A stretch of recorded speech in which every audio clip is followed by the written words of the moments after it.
కుటుంబ వ్యవస్థలో ఒక పురుషుని త్యాగం కంటే ఒక స్త్రీ త్యాగం చాలా గొప్పది. ఎంత గొప్పదో చెప్పమంటారా?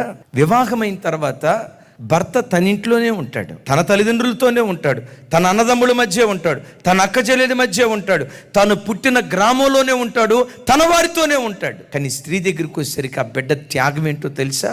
వివాహం అనే ఆ ఒక్క వ్యవస్థ ద్వారా 25 సంవత్సరాలు పెంచి పెద్ద చేసిన ఆ పేగు బంధాన్ని తెంచుకొని, పుట్టిన గడ్డను విడిచిపెట్టి, పుట్టి పెరిగిన ఇంటిని విడిచిపెట్టి, ముక్కు ముఖం ఎరుగని మనకు నమ్మి తన ఇంటిని వదిలిపెట్టి, అమ్మా నాన్న వదిలిపెట్టి, అక్కా చెల్లెలను వదిలిపెట్టి, అన్నదమ్ములందరినీ విడిచిపెట్టి వచ్చి వివాహ వ్యవస్థ ద్వారా మన ఇంటికి వచ్చి తన ఇంటి పేరు కూడా మార్చుకొని అంత త్యాగం చేసుకుంటుంది. ప్రతి భర్త తన జీవితంలో దేవుని తర్వాత ఆ తర్వాత స్థానం తన భార్యకి ఇచ్చేటువంటి వాడిగా ఉండాలి.